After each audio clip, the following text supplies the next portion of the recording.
Likad dito makinig sa aming ibubuga. Direktang sulat sa kwaderno na makita mo sila. Balat kayong nakapaligid, sumisilip sa iyong bunga. Pinapayo, ilusyon, utak di pinahinga. Malamang nadaming tatamaan sa aking mga kababayan, pagkat dito sa ating bayan puro salin kamalayan. Dapat na ganito ka lang, makontento ka na dyan. Tayo ay mga Pinoy, di kailangan magpataasan. Pero bakit ba ganon? Tila di makahinga pag nakitang nakaraos ang problemado na tanga.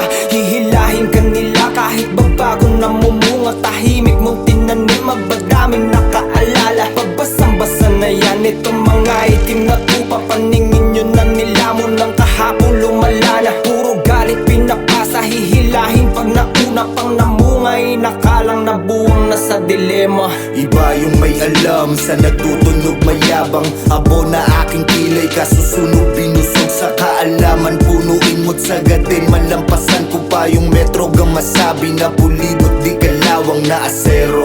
Dami ng mata nangangati lang may makita. Di yan masaya kapag may bago kang nakuha. Madalas nakaabang lang sa malimot. Pagdurusa, pag umani ka ng bunga, sila ding nakikisama.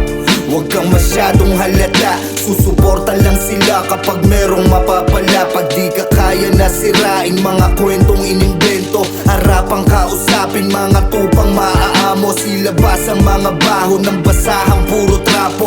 Wala na sa respeto sa may bunga dumadapo. Lahat yan ay markado, merong bayad na asunto. Kung isa ka sa ganyan, alam mo na ang pinupuno